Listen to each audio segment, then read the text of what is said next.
lawsuit claims the Jefferson Mall and its security was negligent and careless before a shooting at the mall in September of 2020. WDRB's Monica Harkins explains the lawsuit was filed on behalf of a shoe store manager who says she was trampled and one of her co-workers was shot.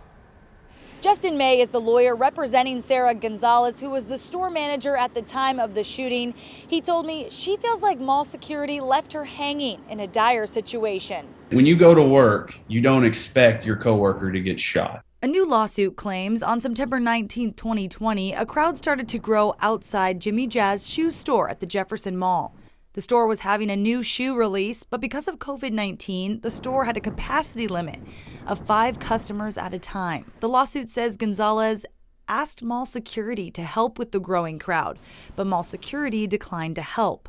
Then around 11 a.m., shots were fired. Craziness happens, and she ends up getting trampled. A couple of her employees, one of her employees in particular, gets shot. She has to drag him, go hide in the back.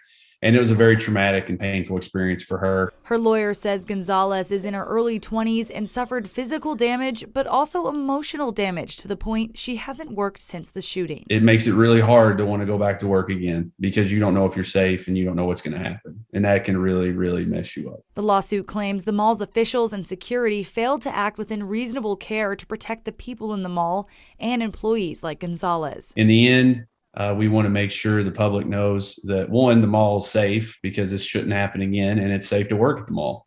And that way we'll get this fixed, they'll get this fixed, and that's why we do what we do. WDRB reached out to the mall's ownership company, CBL Properties, but the company says it doesn't comment on pending litigation.